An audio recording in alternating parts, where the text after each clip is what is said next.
नमस्कार, स्वागत है आप सभी का। मैं हूं आपके साथ में ऋतु तोमर। 2022 के आगामी विधानसभा चुनावों के लिए तमाम पार्टियां अपना दमखम दिखाने में जुट चुकी हैं, लेकिन पार्टी जीतेगी वही जिसके साथ होगा जनता का आशीर्वाद। लेकिन आखिर जनता का आशीर्वाद है किसके साथ, यही जानने के लिए आज हम आप पहुंचे हैं अलीगढ़। और अलीगढ़ में आज हमारे साथ जनता भी है और जनप्रतिनिधि भी।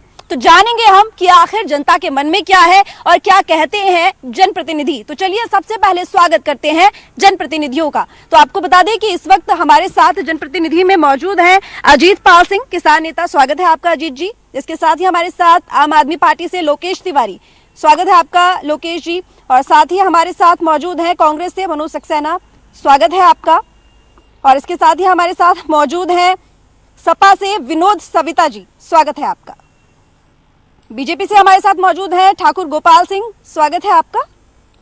और इसके साथ ही हमारे साथ मौजूद हैं यहाँ पर आपको बता दें कि शैलेंद्र सिंह जी किसान नेता भी मौजूद हैं हमारे साथ, और अशोक सिंह भी मौजूद है हमारे साथ बीएसपी से, और विजेंद्र सिंह जी भी मौजूद है बीएसपी से। तो चलिए, ये तो हमारे जनप्रतिनिधि हो गए, लेकिन इसके साथ ही आपको बता दें कि अगर जनता के मुद्दे जानने हैं और स्थानीय तौर पर अगर हम देखें कि अलीगढ़ के मुद्दे क्या हैं, इसके लिए सबसे पहले हम पहुंचेंगे हमारे रिपोर्टर धीरेन्द्र जी के पास। धीरेन्द्र जी, आप बताइए, आप अलीगढ़ में स्थानीय तौर पर रहते हैं, इसको कवर भी करते हैं। अगर जनता के मुद्दों की बात करें तो वो क्या है, जनता क्या चाहती है, और अगर पार्टियों की बात करें तो क्या उनके दावे हैं? देखिए, पार्टियां तो देखिए अपने अपने सभी लोग तमाम दावे करते हैं। चाहे समझ लीजिए पुरानी पार्टी है जिन्होंने काम किया वो अपने दावे करते हैं, वर्तमान जो सरकार जो है वो अपने दावे कर रही है। लेकिन यहाँ कुछ जो मुद्दे ऐसे हैं जिनमें अगर देखिए बात के यहाँ पे जैसे हम लोग पानी की जल भराव की समस्या हो, चाहे हम लोग जाम की समस्या, इन दो चीज़ों में तो शायद मेरे ख्याल से सरकार ने खूब काफ़ी जैसे कोशिश की, लेकिन उसमें पूरी तरह नहीं करवाई। बाकी अगर बात की सरकार के दावों की तो उसमें कुछ चीज़ें जैसे मान लो यहाँ पे समझ लीजिए अलीगढ़ में जैसे मान लो डिफेंस कॉरिडोर दिया सरकार ने, या मान लो राजा महेंद्र प्रताप विश्वविद्यालय दिया जिसके लिए तमाम छात्र यहाँ से भागते थे आगरा तक, जो लोग दौड़ते थे। इसके अलावा ट्रांसपोर्ट नगर दिया, मिनी एयरपोर्ट का विस्तारीकरण हुआ। तो काम सरकार के द्वारा जो किया गया है, लेकिन कह सकते हैं कि अभी शहर के अंदर जैसे मान लो सरकार के द्वारा चौराहे पर तमाम सब लोग कैमरे लगाए, लाइट लगाए गए, लेकिन गड्ढे ठीक नहीं कराए गए और अभी भी बत्ती पूरी तरह काम नहीं करती। तो ऐसे बहुत सारे अभी कुछ मुद्दे हैं जिन पर सरकार को काम करना है और तभी कुछ जो है जनता इनके बारे में सोचेगी। साथ ही मैं आपको बता दूँ 2012 में यहाँ बीजेपी का समझ लीजिए कोई विधानसभा में नाम निशान नहीं था। और इसके बाद समझ लो उस समय की अगर हम बात करें 2012 की, तो 4 समाजवादी पार्टी और 3 समझ लो राष्ट्रीय लोक दल के लोग थे। इसके अलावा 2017 के बाद बीजेपी ने 7 सीटों पर यहाँ कब्जा किया, चाहे समझ लो उनका जिला पंचायत अध्यक्ष हो, चाहे समझ लीजिए उनका जो है यहाँ तमाम सीटों पर जो वो काम किया उन्होंने, और सीटों को अपने कब्जे, बीजेपी की सत्ता है। लेकिन अब देखना है कि अगर समझ लो हम शहर की बात करें, जल भराव की समस्या है, जो लोग आज भी जूझते हैं शहर को, यहाँ समझ लीजिए सरकार के द्वारा यहाँ 4.5 साल जो तकरीबन टाइम हो गया, लेकिन 4.5 साल में कहीं कहीं स्मार्ट सिटी कागजों में दिखाई देता अभी तक, लेकिन धरातल पर नहीं दिखाई देता। धरातल पर नहीं दिखाई देता। ठीक है, चलिए जनता से जानते हैं कि आखिर जनता के मन में क्या है। जनता में हमारे साथ युवा भी मौजूद है और जनता भी मौजूद है। सबसे पहले युवाओं के पास जाएंगे। नाम क्या है आपका? मेरा नाम शुभम कुमार है। शुभम, आपको कौन सी पार्टी पसंद है? मैं बेसिकली बीजेपी को पसंद करता हूं और बीजेपी को सपोर्ट करता हूं। लेकिन मेरा क्वेश्चन बीजेपी से ही है कि पिछले 5 साल में एजुकेशन के लिए बीजेपी ने जो काम किया है वो अभी दिखाई नहीं दे रहा है। उसके लिए मैं जो भी बीजेपी के यहाँ के प्रवक्ता है मैं उनसे जानूंगा कि अब आगे की क्या प्लानिंग है, आगे मतलब हमारे लिए क्या करेंगे एजुकेशन में लेके। आप वोट किसे दोगे? ऑप्शन तो बीजेपी है, क्योंकि अदर पार्टी समाजवादी पार्टी हुई तो दंगा फसाद ये सारी चीजें। बीएसपी का तो कोई अब नामो निशान है ही नहीं है, कांग्रेस पहले से खत्म है, तो बीजेपी ही है हमारे सामने। सपा आएगी तो दंगा फसाद होगा। तो यहाँ पर अगर ऑप्शन में कोई नहीं है सामने, क्योंकि बीजेपी की टक्कर के, तो बीजेपी को वोट देंगे आप? शिव प्रताप सिंह नाम है और मेनली मैं बीजेपी के साथ हूँ, लेकिन क्वेश्चन भी मेरा बीजेपी से है, क्योंकि अभी ये नई स्कीम लाए हैं, लैपटॉप स्कीम या टैबलेट स्कीम लाए हैं। आखिर ये इसी समय क्यों लाए, जो मतलब चुनाव होने वाले हैं, ऐसे में क्या युवाओं को लुभाने की कोशिश कर रहे हैं या फिर कुछ और दिखाना चाह रहे हैं? मौके की राजनीति का आरोप बीजेपी के ऊपर है। बीजेपी से भी हमारे साथ मौजूद है, चलिए उनके पास चलते हैं। चलिए देखिए, आरोप लगा है कि बीजेपी मौके की राजनीति करती है। चुनावों से कुछ महीने पहले ही आप लैपटॉप बांट रहे हैं, शिक्षा के लिए आपने कुछ ज्यादा नहीं किया है। मैं अपने भाई को आग्रहपूर्वक कहना चाहूँगा कि अलीगढ़ जनपद में 12 साल से विश्वविद्यालय की मांग हो रही थी और हमारी सरकार ने उपचुनाव के समय में आदरणीय योगी जी ने उसकी घोषणा की और उसका शिलान्यास राजा महेंद्र प्रताप सिंह के नाम से हो चुका है और काम चल रहा है। और हम निश्चित रूप से शिक्षा और शिक्षकों के बीच में बैठे हैं और हम शिक्षा क्षेत्र की जो स्नातक सीट हैं उसको भी हम जीते हैं यहाँ। और मैं भाई से कहना चाहूँगा कि जल्दी ही आपको अलीगढ़ में राजा महेंद्र प्रताप सिंह विश्वविद्यालय के रूप में एक उत्तर प्रदेश सरकार तोहफा देने जा रही है। चलिए ठीक है, यानी कि इन्होंने तो ये साफ कर दिया है अलीगढ़ जो कि एएमयू से जाना जाता था, लेकिन अब महेंद्र प्रताप सिंह विश्वविद्यालय का शिलान्यास हो गया है, कुछ ही सालों में उसका लोकार्पण भी हो जाएगा। शिक्षा के क्षेत्र की बात करें तो ये एक कदम आगे बढ़ाया है बीजेपी ने। अगर हम यहाँ पर सपा की बात करें तो मैं ये जानना चाहूंगी कि अभी आरोप लगा कि दंगा फसाद होगा अगर सपा आएगी, तो सपा के नेता से मैं पूछना चाहूंगी कि आखिर उनका क्या कहना है। दंगा करने वाले कौन लोग थे? आज दंगा करने वाले लोग सरकार में हैं, सरकार में बैठे हैं, इसलिए दंगा नहीं हो रहा। और सरकार में जब नहीं होते जब ये लोग दंगा करते हैं। ये सबसे बड़े अगर कोई दंगा ही तो भारतीय जनता पार्टी के लोग हैं, उनके सहयोगी संगठन के लोग हैं। नहीं, आपके ऊपर तो देखो कांग्रेस ने भी आरोप लगाया है कि दंगाई पार्टी है सपा। समाजवादी पार्टी कोई दंगाई पार्टी नहीं है। मैंने पहले भी कहा है, जब दंगे होते हैं तो वो भारतीय जनता पार्टी के समर्थक करते हैं, और जब भारतीय जनता पार्टी सरकार में होती है तब दंगे क्यों नहीं होते? ये पहला प्रश्न है। चलिए ठीक है, कांग्रेस से भी जान लेते हैं, अपने आप को कहाँ देखते हैं 2022 के विधानसभा चुनावों में? देखिए, हम लोग सरकार बना रहे हैं, इसमें दो राय नहीं है। प्रियंका जी ने जिस तरीके से कहा है कि 40% हम महिलाओं को आरक्षण देंगे टिकटों में, और जिस तरीके की घोषणाएं हो रही हैं, आज आप देखिए सिलेंडर की देख लीजिए, 1000 रुपये का सिलेंडर है। प्रियंका जी ने साफ कहा है कि 3 सिलेंडर साल में हम लोग फ्री देंगे। उसके बाद हम 20 लाख लोगों को रोजगार देने की बात कर रहे हैं, महिलाओं के लिए अलग कई योजनाएं हम लोग के। और निश्चित है, जब 50% हम लोग आबादी के ऊपर उसकी घोषणा कर रहे हैं, आज आम नौजवान, महिलाएं, पुरुष जिस तरीके भारतीय जनता पार्टी से परेशान है, वो एक ही विकल्प देख रहा है। भारतीय जनता पार्टी भी साफ कह रही है कि गुंडाइयों की पार्टी है समाजवादी पार्टी। प्रियंका जी ने भी कहा है कि भारतीय जनता पार्टी के साथ साथ समाजवादी पार्टी भी जब आती है तो गुंडागर्दी की बात करती है।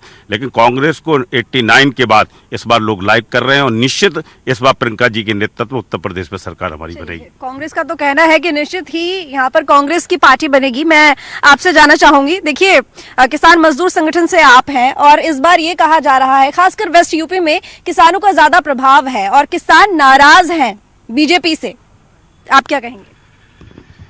किसान बीजेपी से नाराज नहीं, किसान आज तक जितनी भी सरकारें हैं उनसे नाराज थे। मैं आपको एक बात बताता हूं, 1979 में किसान क्रांति उत्पन्न हुई थी चौधरी चरण सिंह जी के साथ, और उसके बाद आफ्टर 2020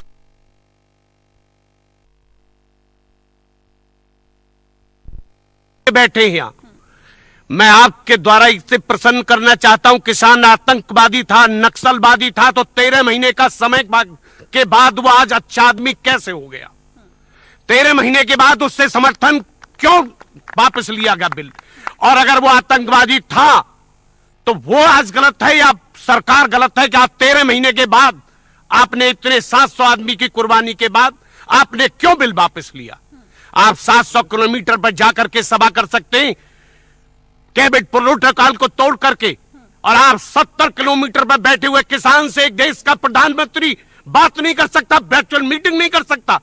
तो चलिए, यही मैं आपसे पूछना चाह रही थी कि नाराजगी तो है सरकार को लेकर कि आखिर इतने महीने आंदोलन चला, 1 साल से ज्यादा, आखिरकार बीजेपी ने अपना फैसला वापस लिया, और पहले तमाम तरह के आरोप बीजेपी लगा रही थी, मतलब इस तरह की चीजें थी कि भाई जो किसान बैठे हैं उनके बीच में खालिस्तानी है या इस तरह के आरोप थे, लेकिन आखिरकार वो फैसला वापस लिया जिसको लेकर आंदोलन हो रहा था। तो कहीं ना कहीं थोड़ी बहुत नाराजगी देखने को मिल रही है। हमारे साथ कुछ यहाँ पर छात्राएं भी बैठी हैं, उनसे जान लेते हैं कि वो क्या चाहती हैं। नाम बताइए अपना। शैंकी नाम है मेरा। आपको कौन सी पार्टी पसंद है, और आपको क्या लगता है कि जो इस वक्त सरकार है प्रेजेंट में, उसने कितना काम किया है? अभी जो रेगुलर जो पार्टी है अभी हमारे यहाँ चल रही है, काम किया है, बहुत अच्छा काम किया है, लेकिन जो हमें चाहिए, एक स्टूडेंट को चाहिए, वो चीज़ हमें प्राप्ति नहीं मिल रही है इस चीज़ के लिए। तो प्लीज़ हमें वो चीज़ दी जाए। शिक्षा के क्षेत्र में हमें बहुत सारी चीज़ें चाहिए। स्कॉलरशिप की बात कर लेते हैं। स्कॉलरशिप जो है वो सबों को वितरण क्यों नहीं होती है? ऐसा क्यों है, ऐसा बाउंडेशन क्यों लगा दी गई है कि सिर्फ उन्हीं को दी जाएगी। दूसरी बात, जब हम अपना एडमिशन लेने जाते हैं तो उस पर परसेंटेज रख दी जाती है कि इतने परसेंटेज के अकॉर्डिंग आपको एडमिशन मिलेगा। क्यों हुआ है? क्या ऐसा है जिसकी परसेंटेज ज्यादा आएगी वही सिर्फ काबिल है, अगर उसकी कम आएगी तो वो काबिलियत नहीं रखता है? तो प्लीज इस चीज को हटाइए और बहुत अच्छे सुधार करने की आपको जरूरत है, तभी हम अच्छे और शिक्षा में आगे बढ़ पाएंगे। तो प्लीज मैं चाहूंगी और हमारे साथ हैं वो भी कुछ कहें। चलिए ठीक है। देखो क्योंकि देखो आप छात्राएं हैं और महिलाओं को लेकर सभी पार्टियों के अलग अलग दावे हैं। बीजेपी कहती है कि उसने बहुत काम किया है महिला सुरक्षा के लिए। अगर हम कांग्रेस की बात करें तो उसने तो सीधा इस बार ये कह दिया है कि 40% सीटें इस बार महिलाओं के लिए हैं। एक कदम कांग्रेस ने आगे बढ़ाया। सपा की बात करें तो वो कहती है जब उसकी सरकार थी तो महिलाएं ज्यादा सुरक्षित थी। आप ये बताइए कि आप जब बाहर निकलती हैं आप क्या महसूस करती हैं और क्या फेस करती हैं? पहले तो मेरा नाम आकांक्षा है और जहाँ तक महिला सुरक्षा की बात है, मैं थोड़ा सा डिफरेंस महसूस कर पा रही हूँ, पर मुझे अभी भी ऐसा लगता है क्योंकि मैं एक महिला होने के नाते अलीगढ़ में जैसा मैं फेस करती हूँ, रात के 8 या 9 बजे के बाद में मुझे अभी भी थोड़ा सा असहज महसूस होता है। तो जितना सुधार आ पाया है महिला सुरक्षा के लिए, मैं चाहूँगी कि थोड़ा सा और इस पर ध्यान दिया जाए ताकि एक महिला होने के नाते हम भी आगे प्रोग्रेस कर पाए और साथ ही साथ इस देश को आगे लेकर के जा पाए। चलिए ठीक, ये तो था यहाँ पर इन युवा छात्राओं का मत। हम जानेंगे आगे और भी चर्चा हमारी लगातार जारी रहेगी, लेकिन फिलहाल यहाँ रुकेंगे एक छोटे से ब्रेक के लिए। कहीं मत जाइएगा।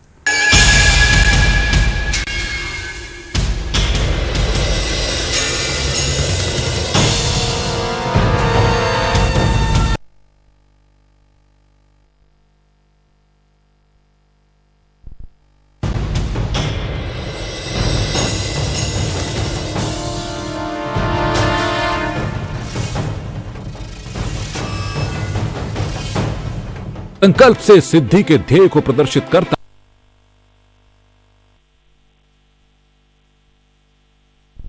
रोड की विकास योजनाओं के शिलान्यास और लोकार्पण का माननीय प्रधानमंत्री श्री नरेंद्र मोदी जी के नेतृत्व में ऐतिहासिक लम्हे का साक्षी बना उत्तराखंड। हमारे लिए उत्तराखंड तप और तपस्या का मार्ग है। विकास का ये डबल इंजन उत्तराखंड का तेज विकास करता रहेगा।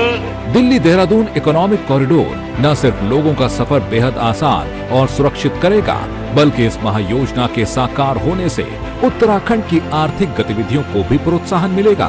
दिल्ली से देहरादून का सफर मात्र 2.5 घंटे का होने से उत्तराखंड टूरिज्म को अत्यंत लाभ होगा।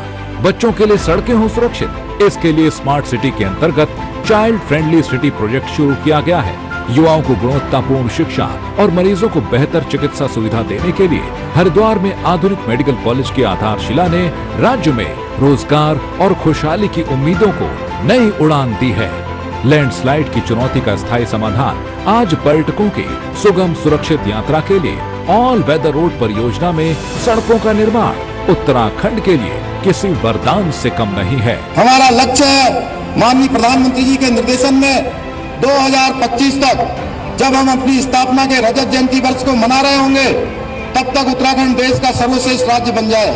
प्रधानमंत्री श्री नरेंद्र मोदी जी के कुशल नेतृत्व और युवा सरकार के संकल्प से विकास के पथ पर निरंतर अग्रसर है देवभूमि उत्तराखंड। समृद्धि और तरक्की के नित नए आयाम स्थापित कर रहे पहाड़ी राज्य में आज विकास की गंगा बह रही है और निखर रहा है उत्तराखंड का स्वरूप। आत्मनिर्भर हो रहा भारत, आत्मनिर्भर बन रहा उत्तराखंड।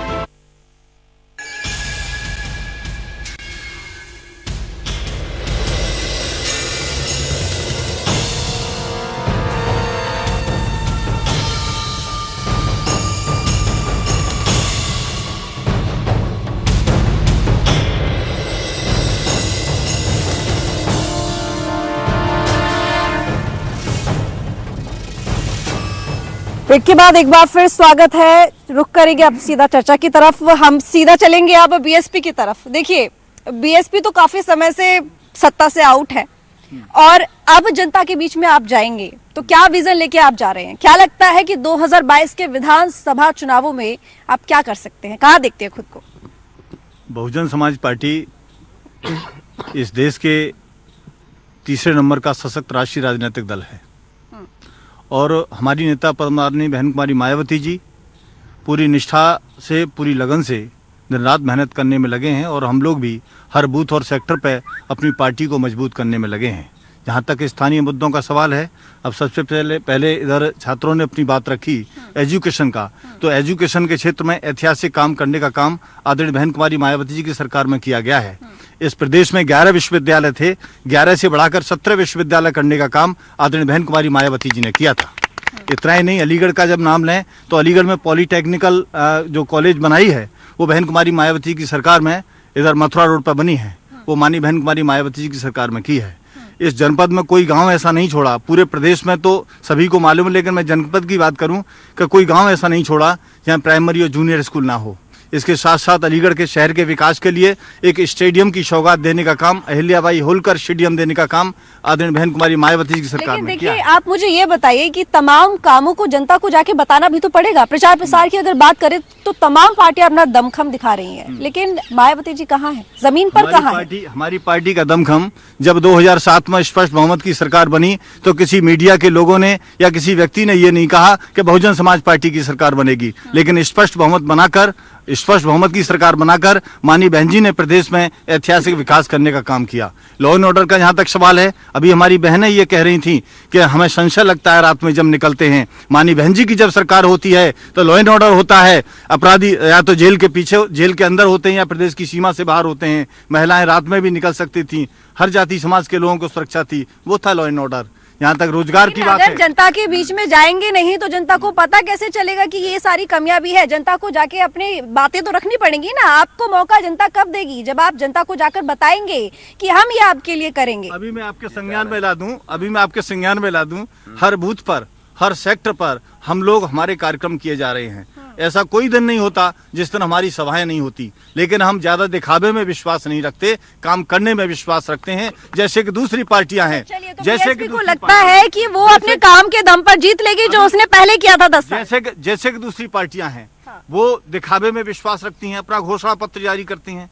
हम लोग घोषणा पत्र जारी नहीं करते, हम काम करके दिखाने में विश्वास करते हैं, जैसा कि 4 बार की सरकार में आदरणीय बहन कुमारी मायावती जी आपको लगता है कि आपकी पुरानी मेहनत आपको फल दे देगी 2022 के विधानसभा चुनावों में? आपसे जानना चाहूंगी मैं, क्योंकि देखिए अभी मेरी छात्रों से बात हुई, यहाँ पर छात्राएं भी मौजूद हैं, उन्होंने कहा कि एक तो सबसे बड़ी बात की शिक्षा की जो नीतियां हैं उनमें थोड़ा बदलाव होना चाहिए। इसके साथ ही उनका ये कहना है कि वो बाहर निकलती हैं तो अभी भी उतनी सुरक्षा महसूस नहीं होती है। बीजेपी लगातार ये दावा ठोकती है कि महिला सुरक्षा को लेकर काम बहुत अच्छे से हो रहा है। लॉ एंड ऑर्डर की बात की जाती है, जिस तरीके से अभी इन्होंने भी कहा कि वो भी ठीक नहीं है, और इसको लेकर ये कहा जाता है कि यूपी में कानून व्यवस्था सबसे ऊपर है।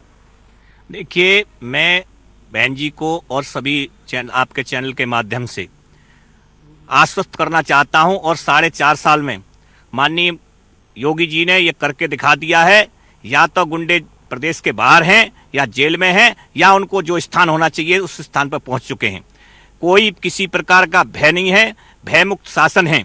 हम राम राज की बात करते हैं, कुछ लोग जिन्ना राज की बात करते हैं। हम लोग विकास की बात करते हैं, कुछ लोग दंगे की बात करते हैं। हम लोग काम में विश्वास करते हैं। मेरे भाई ने कहा कि हम घोषणा पत्र जारी नहीं करते। भारतीय जनता पार्टी घोषणा पत्र जारी नहीं करती, हम संकल्प पत्र जारी करते हैं। और जो हमारी पार्टी का कार्यकर्ता, प्रत्येक कार्यकर्ता, मुख्यमंत्री से लेकर के प्रदेश का प्रभारी मंत्री, अध्यक्ष, विधायक, सभी लोग रात दिन मेहनत के साथ उस संकल्प पत्र पर काम करते हैं। ये लोग क्वार्टर टाइम थे, उस समय हम गरीबों की सेवा कर रहे थे। उस समय ये लोग सब लोग ट्विटर पे बात करते थे। बहन जी ट्विटर पे बात करते। बीजेपी जमीन पर काम कर रही है, आपका ये कहना है। चलिए ठीक है, ये ट्विटर का इल्जाम लगा है, इसके साथ ही इल्जाम लगा है कि भाई दूसरी पार्टियां जिन्ना की बात करती हैं, और इसके साथ ही ये इल्जाम लगा कि दंगे की बात करती हैं। क्या कहना है आपका इस पर? क्योंकि भाई जिन्ना का ये जो शब्द है वो तो सपा से आया है। भारतीय जनता पार्टी के पास जिन्ना और दंगे के अलावा कोई बात नहीं, ये विकास की बात नहीं कर सकते। उत्तर प्रदेश में जो हमारी बहनें अभी पीछे कह रही थी, बताओ कितने लोगों को रोजगार मिला है। जितनी भर्तियां उत्तर प्रदेश में इन्होंने शुरू की, एक भी भर्तियां क्लियर नहीं कर पाई। केंद्र सरकार ने 3 वर्ष पहले 2 करोड़ लोगों को रेलवे के टेस्ट में बैठाला। क्या अभी तक रेलवे का टेस्ट ज्वाइनिंग हुई? उत्तर प्रदेश में कोई ज्वाइनिंग हुई? और जब नौजवान हमारे बहन और बेटियां अपनी मांगों को लेकर, रोजगार को लेकर लखनऊ जाते हैं तो योगी सरकार लाठीचार्ज करती है, उनकी हड्डियां तोड़ती हैं, और हमारी बहनें गोमती नदी में जाकर अपनी जान बचाती हैं। यह है इनका दिखावा। और सुरक्षा की बात जहाँ तक मेरी बहन ने की, मेरे भाई ने कहा, अभी बीजेपी के साथी ने कहा, बताओ क्या हमारे हाथरस में हमारी बहन जिंदा नहीं जलाई? किसने जलाई? जिला प्रशासन ने जलाई। क्या रेप नहीं हुआ? क्या उन्नाव में रेप नहीं हुआ? कौन सी बहन अपने भाई के साथ, अपने माँ के साथ सुरक्षित जाती है? सपा के कार्यकाल में भी तो ये सारी चीजें होती थी ना, अपराध तो तब भी होते थे, बदायूं कांड तो आपको भी याद होगा। भारतीय जनता पार्टी सरकार में जितना बहनों के साथ बलात्कार और हत्याएं हुई हैं, इससे आजादी के पहले कभी उत्तर प्रदेश में ऐसी हत्या नहीं हुई। हमारी बहन सुरक्षित नहीं है, कानून व्यवस्था पूरी तरह से पंगु है, जंगल राज है, लूट डकैती हत्या है, एक एक घर में घुसकर 3-3 लोगों की हत्या उत्तर प्रदेश में हुई है। आपके पास मैं आपसे ये जानना चाहूंगी, आम आदमी पार्टी 2022 के विधानसभा चुनावों में उतर रही है, क्या लेके उतर रही है आखिर? पहली चीज में, आप मेरे पास सबसे लास्ट में आई हैं तो मैं आपसे 2 मिनट लेना चाहूंगा, और 3 मुद्दे हैं। इन्होंने बात करी जिन्ना की, तो मैं आज दावे से पूरे पुख्ता सबूतों के साथ कहता हूं, सबसे बड़ी जिन्नावादी अगर कोई पार्टी है तो भारतीय जनता पार्टी है इस देश में। क्यों है? सन 1942 में जब इनकी सिंध में सरकार थी मुस्लिम लीग, मोहम्मद अली जिन्ना जिसके संस्थापक थे, तो उनकी डिप्टी चीफ मिनिस्टर जो सबसे पहले बने थे हिंदुस्तान की सरकार के, तो वो श्यामा प्रसाद मुखर्जी थे। तो सबसे बड़े जिन्नावादी जो हैं वो भाजपा ही हैं। अब आते हैं दूसरे पे, जो बिजनेस ब्लास्टर, हमारी जो अनएम्प्लॉयमेंट को लेकर के दिल्ली गवर्नमेंट ने जो काम किया, बिजनेस ब्लास्टर नाम से जो प्रोग्राम चलाया है, आपने भी देखा होगा, उसमें हम सीड्स मनी देते हैं स्टूडेंटों को जो 11th और 12th कर रहे होते हैं, हम उनको नौकरी देने वाला बना रहे हैं। परंतु भाजपा कहती तो है कि हम भी स्वरोजगार दे रहे हैं, पर उनके लिए कुछ करने का काम नहीं कर रही है। दिल्ली मॉडल लाने की बात कर रहे हैं आप यूपी में, कि आप यूपी में दिल्ली मॉडल लेकर आएंगे? चलिए ठीक है, बात करेंगे। हमारे साथी हैं कुछ, वो भी कुछ बोलना चाहते हैं, बताइए। मेरा प्रश्न ये है भारतीय जनता पार्टी से कि जब चुनाव नज़दीक आ जाता है तो 1 किलो आटा, 1 किलो दाल, 1 किलो जो है सरसों का तेल और घी, ये इन्हें लॉकडाउन पीरियड में जो त्राही जो है मची हुई थी, लोग बेरोजगार थे, उस वक्त अगर ये देते तो लोगों की समझ में आता कि लोग वाकई परेशान हैं। नहीं, तेल नहीं दिया, नमक नहीं दिया, लेकिन राशन तो दिया। नहीं, राशन तो दिया और अब भी दे रहे हैं। नहीं, जब ये घी, ये कहाँ दिया, तेल कहाँ दिया? देखिए काफी चीजें दी, अभी तो जवाब जनता दे रही है कि सब दिया। अब ये गलत बात है। मैं आपसे जानना चाहूंगी, देखो किसान नेता आप हैं, बीकेयू गुट से हैं, अगर मैं आंदोलन की बात करूं तो चलिए आप तो पहले हट गए थे आंदोलन से, लेकिन फिर भी किसानों में एक गुस्सा देखा जा रहा है और ये कहा जा रहा है कि किसान बीजेपी के साथ नहीं है। और वहीं पर सपा और रालोद की अगर बात करें तो उनका ये दावा है कि किसान उनके साथ है। आखिर क्या चल रहा है किसान के मन में? देखिए, मैं अलीगढ़ की बात करूंगा, अभी किसानों के मुद्दे पे बाद में जाऊंगा। मैं अलीगढ़ के ही, हाँ, मैं अलीगढ़ की बात करूंगा। अलीगढ़ में किसान का सबसे बड़ा मुद्दा है, यहाँ पर एकमात्र पूरे मंडल में एक चीनी मिल है जो सादा चीनी मिल है। पिछले 5 साल से अलीगढ़ का किसान आंदोलनरत है। यहाँ के प्रभारी मंत्री गन्ना मंत्री हैं, लेकिन बार बार वो आश्वासन देने के बाद चीनी मिल की आज तक घोषणा नहीं हुई। अभी भी हमसे कहा गया अनुपूरक बजट में घोषणा होगी, इंतजार कर रहे हैं। सबसे पहले तो ये है कि कोई भी सरकार आए, किसान को लॉलीपॉप दी जाती है। आज तक किसान के लिए भला किसी ने किया। अगर भला किया होता तो 13 महीने किसान वहाँ आंदोलनरत नहीं होता। आपका ये कहना है कि किसान के साथ कोई भी पार्टी नहीं है, बीजेपी बराबर में बैठी है। इनसे जान लेते हैं, बताइए इनके आरोपों का जवाब दीजिए। इनके जो आरोप लगाए हैं वो बिल्कुल निराधार हैं। साथा शुगर मिल का मरम्मत का काम चल रहा है और 1 हफ्ते के अंदर चीनी मिल 1 साल से नहीं, पिछले 4 साल से भाजपा की सरकार 4 सालों से जो बंद थी उसमें पूरी तरह से नहीं चल रहा था, लेकिन कुछ चल रहा था। और किसानों का जो गन्ना था वो विधिवत रूप से दूसरे मिल में ट्रांसफर करने का काम, किसी किसान का एक गन्ना भी बर्बाद नहीं होने दिया इस सरकार ने। किसी किसान का एक गन्ना भी, मैं आपको बताऊं, एक गन्ना बर्बाद नहीं होने दिया। 150 से 200 किलोमीटर किसान गन्ना लेकर के जा रहा है। ये कह रहे हैं बर्बाद नहीं हो रहा, मैं कह रहा हूँ किसान 200 किलोमीटर लेकर के जा रहा है। 350 का रेट है, 260 रुपए में वो गन्ना बेचने को मजबूर है। ये किसान के साथ में जाती है। किसानों के ऊपर पैसा बढ़ाने का काम भाजपा के मिस्टर गौरव कह रहे कि किसानों का काम गन्ना देने का। किसानों का सबसे बड़ा अगर नुकसान हुआ है तो भाजपा सरकार में पिछले 4 साल से सारा गन्ना साबतगढ़ में अपनी ढुलाई पे भेज रहा है किसान। इनको जानकारी नहीं है, यानी कि बीजेपी सपोर्ट नहीं कर रही है, आपका कहना है। ये देखिए लोग, जनता एक सेकंड, जनता से जान लेते हैं वो क्या चाहते हैं, बताइए। मैडम मेरा नाम आकाश दुबे है। जैसा कि अभी सपा सरकार ने बोला कि हमारी सरकार है रोजगार, मैं जानना चाहता हूँ कि पहले जैसे मेरिट पे भर्तियां होती थी, लेकिन जब से भारतीय जनता पार्टी आई है तब से मेरिट पे भर्तियां न होने लगी हैं। हमें जो जो हमारी क्वालिफिकेशन है उसके हिसाब से हमें दी जाती है। और तब आप देखें जैसे एक ही जाति को बढ़ावा दिया जाता था, लेकिन जब से भाजपा सरकार आई है उन्होंने सबके लिए काम किया है। जातिवाद की राजनीति बंद हो गई है। चलो ये कहना है कि अब पहले मेरिट लिस्ट पर निकलती थी, लेकिन अब जो चीजें हैं वो पारदर्शी हो गई हैं और बड़ी ही ईमानदारी के साथ, योग्यता के साथ भर्तियां निकाली जाती हैं। जी बताइए, आरोपों का जवाब दीजिए। जिस तरीके से अभी आरोप लगे, देखिए किसानों में गुस्सा है, लगातार किसान कह रहे हैं। मैं गन्ना किसानों के बारे में, बहुजन समाज पार्टी ने 19 चीनी मिलों को उद्योगपतियों के औने पौने भाव में बेचा। उस समय किसान भाई क्या कर रहे थे, और मेरी सरकार ने चीनी मिलों को चलाया है। हम गन्ने की बात करते हैं, ये दंगे की बात करते हैं। मुजफ्फरनगर कांड, कैराना कांड, मेरे समाजवादी पार्टी के बंधु भूल गए अभी।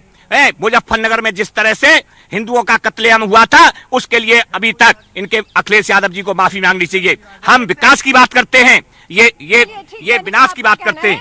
कैसी बात कर रहे हैं? विकास को लेकर आप जी। मैं इनसे एक और चीज पूछना चाहता हूं। हमारे उत्तर प्रदेश में आज के समय हमारे नेता माननीय संजय सिंह जी ने ऐलान किया है, इस सरकार में सबसे ज्यादा परेशान है तो ब्राह्मण परेशान है। ब्राह्मण में खुशी दुबे आज तक जिसकी शादी कुल 2 दिन पहले हुई, उसे आज तक इन्होंने जेल में सड़ा रखा है। पूछे इनसे उन निर्दोष का क्या दोष है? जिसकी शादी सिर्फ 2 दिन पहले हुई, उस ब्राह्मण को क्यों परेशान कर रखा है? ठीक, जनता के बीच में भी जाते हैं बहुत देर से। जी बताइए। मैडम, मैं ये जो बीजेपी वाले कह रहे हैं कि समाजवादी पार्टी वाले गुंडे हैं, और आदरणीय मुख्यमंत्री जी, प्रधानमंत्री जी हमें लाल टोपी वाले गुंडे कहते हैं। मैं इनसे पूछना चाहता हूं कि भरी विधानसभा में एक मुख्यमंत्री ये कहता है कि ठोको ठोको, ये कौन सी गुंडा करती है और हमें कैसे गुंडा बताया जाता है? इसका जवाब दे बीजेपी वाले। क्या ये एक मुख्यमंत्री के लिए भाषा है?